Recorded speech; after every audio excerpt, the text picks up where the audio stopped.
आइए दिखाते हैं आपको प्रधानमंत्री के संसदीय क्षेत्र बनारस की वह घटना जहां जौनपुर का लाल गायब हो गया। घटना ऐसी जो आपके दिल को दहला देगी। घटना ऐसी कि पूरे रूम में खून ही खून मिलेगा। घटना ऐसी कि रूम के अंदर आदमी आता है और उसके बाद जाते हुए कोई सुराग नहीं मिलता। उसी मकान के अंदर से पूरे का पूरा एक जिंदा आदमी गायब। आज तक पुलिस कर रही है तहकीकात।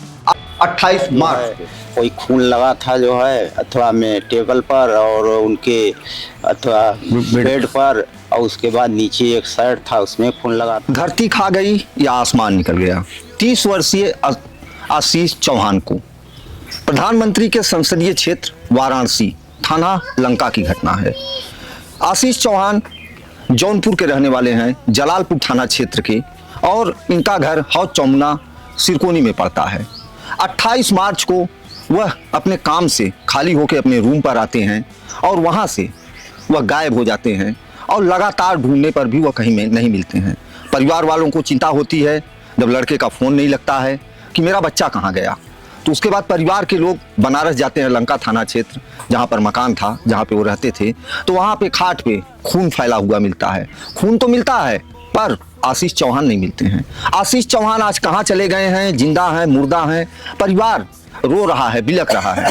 शासन प्रशासन से कोई मदद नहीं मिल रही है। गुमशुदगी की रिपोर्ट दर्ज की जा चुकी है और मैं इसी सनसनीखेज घटना से आपको रूबरू कराऊंगा। इस समय मेरी मौजूदगी है जलालपुर थाना क्षेत्र के हौज चौमुना सिरकोनी गांव में।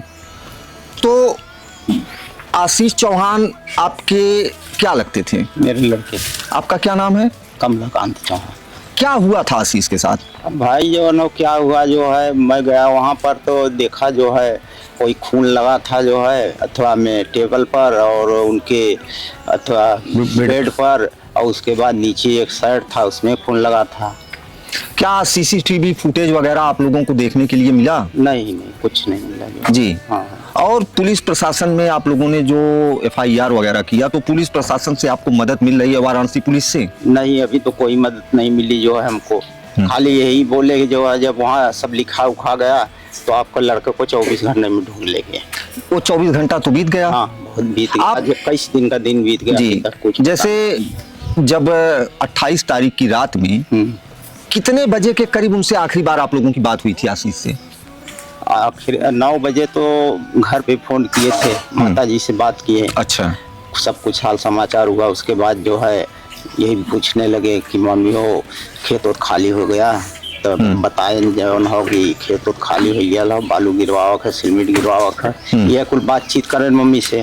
उसके बाद जौन हो फिर जौन हो थोड़ा टाइम के बाद जौन हो जहाँ शादी हो रही थी उस लड़की से बातचीत किए हैं। अच्छा। मतलब 9-10 बजे तक बातचीत हुआ है वो दोनों से, और उसके बाद जो है तब कुछ पता नहीं। माता जी, आपके आशीष लड़के लगते हैं? हाँ, हमारा लड़का है। वो मतलब परिवार में किस नंबर पे थे? सबसे छोटे थे, मझले थे, बड़े थे, क्या थे? तीसरा नंबर पे। तीसरा नंबर। जो आखिरी बार 28 मार्च को रात में 9 बजे आपकी बात हुई है आशीष से, तो क्या उसके बाद में कोई घबराहट, कोई बेचैनी, या जैसे प्रतिदिन वह बात करते थे नॉर्मल तरीके से ही बात हो रही थी? हंस के खूब बतियान खूब बढ़िया से बात करें जी। हंस के हमसे बात करें, पूछें कि माई हो गेहूँ दवाई गया, खेत उत खाली हो गया। हम कहे हाँ भैया दवाई हो गया हो, खेत खाली हो गया हो। कहिया अबा तो कहा 1 तारीख के आई तो बालू सिलमिट गिरवाई, घरे में काम लगाई, घर प्लास्टर करावे के हो। नहीं तो जैसे अभी जो है आशीष के पिताजी ने बताया कि उनकी शादी कहीं तय हो रही थी, या उस लड़की से कुछ समय तक वो बात करते रहे? हाँ, शादी कर जहाँ शादी पड़ल रहा, जहाँ जौने लड़की से वो लड़की से बात कर रहे हैं 10 बजे राती ले बतियाए रहे। क्या लड़की से उनका कोई मनमुटाव या कोई विवाद वगैरह तो नहीं हुआ था? ना ही, लड़की में तो ना ही कमी रहा। लड़की से कुछ भी नहीं। मतलब पहले, इसके पहले क्या ऐसा कभी हुआ है कि वो जो है कि गायब हो गए हों, 10 दिन 15 दिन बाद वापस आए हों? नहीं, कभी नहीं। ये बनारस में करते क्या थे? खून जांच करते हैं, लाल पैथोलॉजी पे ब्लड जांच का काम करते थे। आप में से किसी से मतलब 28 तारीख में या 28 तारीख के पहले जो कोई बात हुई है क्या फोन पे? आप में से आपसे हुई है? आपसे नहीं, बात नहीं, मम्मी से हुई है। आपसे बात नहीं हुई है? क्या मतलब कभी आपसे बात नहीं होती थी कि होती थी पहले कभी? नहीं, मतलब वो घर पर उतना नहीं रहते थे ना। बस आवलन रात भर रहलन चल जालन, बस खाना पानी। आप लोगों को क्या संदेह है, क्या हुआ होगा उनके साथ? हमें तो लगता है कोई किस मतलब गायब किया है, ऐसा अच्छा। संदेह लगता है।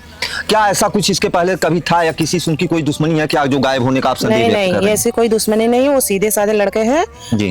कभी हमने ऐसा दुश्मनी कभी देखा नहीं उनको यहाँ साथ से बात जी। मतलब होते हुए। अच्छा, जब आशीष गांव वगैरह में आता था तो गांव में जो उनका माहौल रहता था, लोगों से मिलने जुलने का जो रहता था, तो क्या उसमें कभी किसी से झगड़ा विवाद ऐसा कुछ रहा नहीं है? नहीं, ऐसा कुछ नहीं है, झगड़ा विवाद तो कभी नहीं उनका रहा, नहीं कभी कही है। जी।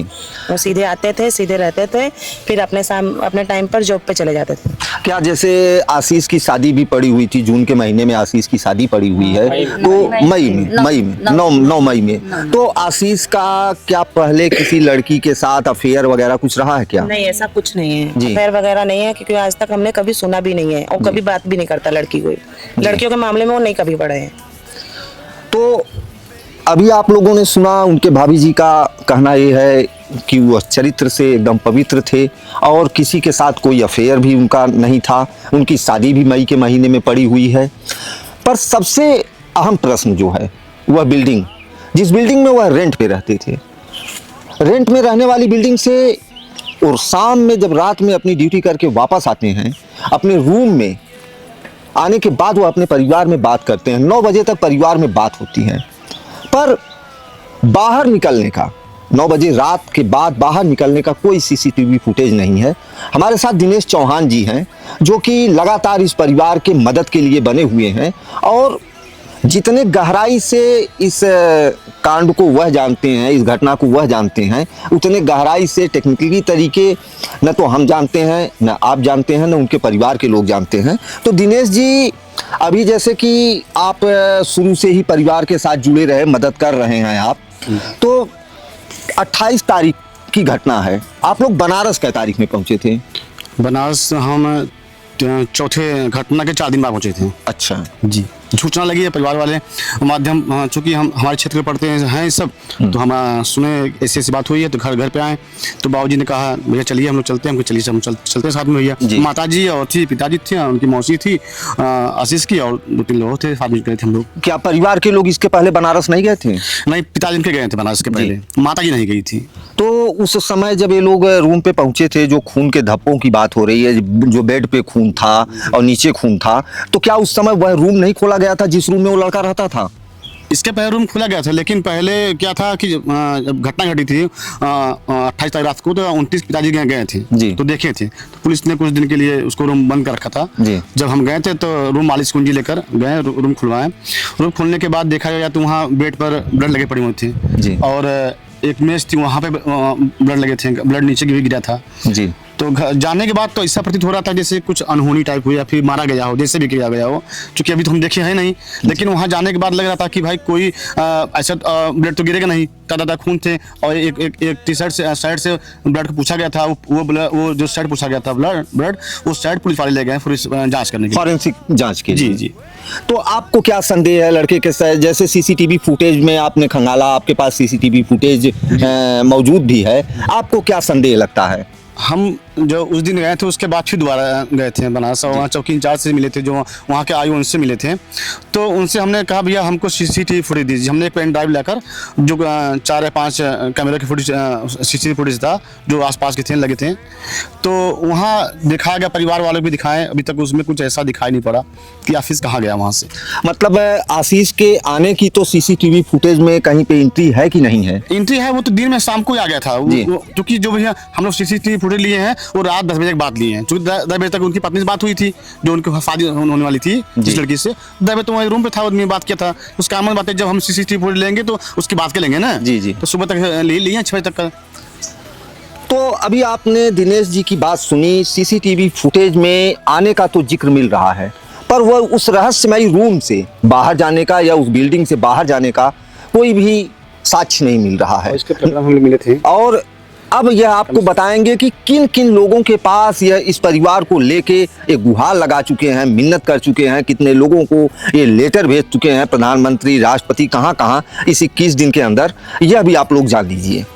इस प्रकरण में हम वाराणसी कमिश्नर से मिले थे हम लोग, जी। पिताजी साथ में गए थे, माताजी गए थी जी। और पिताजी हमसे बात भी हुई इस प्रकरण में। हमने बताया सर पूरे मामले से अवगत कराया कमिश्नर जी से, तो हम बताया कि इस प्रकार से खून लगे पड़े हुए थे और जो भी था बेड पे ब्लड लगे थे और टेबल पे लगे पड़े थे। तो तत्काल कमिश्नर साहब ने वहाँ के प्रभारी जो है थाना लंका के, उनको फ़ोन भी किए और कार्रवाई बढ़ाने के लिए बोले, लेकिन अभी तक कुछ ऐसा मिला हम लोग को संदेश नहीं में, कुछ जानकारियाँ और नहीं मिली कि ऑफिस तक अभी कुछ पता ही नहीं चला अभी तक। और उसके बाद हमने वाराणसी डीएम को भी इस प्रकार में सूचना अवगत कराया था, वाराणसी डीएम भी माध्यम से भी अवगत कराया गया, तो वहाँ पे आश्वासन मिला, लेकिन कुछ अभी तक रिजल्ट नहीं मिला। फिर वाराणसी के हमारे जो सांसद हैं, माननीय देश के प्रधानमंत्री जी हैं, माननीय श्री नरेंद्र मोदी जी, उनके कार्यालय पे गए हम लोग। कार्यालय जाने के बाद इस प्रकरण को उनसे भी अवगत कराया गया कि भैया अब हम लोग कहाँ जाए, हम यहाँ के हम लोग यहीं के स्थानीय रहने वाले, बगल के जिले के रहने वाले जौनपुर के, हम लोग जाँच प्रक्रिया जो ढीली चल रही है, थोड़ा उसको बढ़ाया जाए और बच्चे को खोज के पता किया जाए आखिर गया कहाँ है कि नहीं बच्चा है, कि उनके माता पिता न रो पा रहे हैं, न बेचारे सही से खा पा रहे हैं, न जी पा रहे हैं, और आए दिन परेशान रहते हैं। माता जी भी गिर जाती हैं और पिताजी पूरा परिवार समा पड़ा हुआ है, बच्चे की पता नहीं चल रहा है। क्या आप लोगों की इस परेशानी के घड़ी में जो क्षेत्रीय नेता हैं, क्षेत्रीय लोग हैं, उनका आप लोगों को कोई सहयोग मिल रहा है? नहीं, आप नहीं कोई किसी का सहयोग नहीं। कहीं से किसी का फोन आना, किसी अधिकारी का फोन आना या फिर प्रधानमंत्री कार्यालय से फोन आना, ऐसा कुछ हुआ क्या आप लोगों के साथ? नहीं, हमारे लोग साथ नहीं। कोई मदद नहीं। जी, यह जो आप देख रहे हैं, ये जो लेटर लेके लोग हाथ में खड़े हुए हैं, एफआईआर की कॉपी है, सारी कॉपी है। इसमें एक लेटर जो है कि प्रधानमंत्री को गया हुआ है, एक लेटर राष्ट्रपति को गया हुआ है, पुलिस कमिश्नर को गया हुआ है। सारी कागजी कार्रवाई पूरी की जा चुकी है, पर कहीं भी आशीष का कुछ भी पता नहीं चल रहा है। आशीष को धरती खा गई या आसमान निकल गया, या उस रहस्यमय बिल्डिंग में ही आशीष कहीं दफन हो गया। इसी संदेह के चलते परिवार में रोना पीटना, न खाना लगातार बना हुआ है। तो आशीष से संबंधित किसी नए घटनाक्रम के बारे में फिर हम आपके साथ जुड़ेंगे। नमस्कार, धन्यवाद।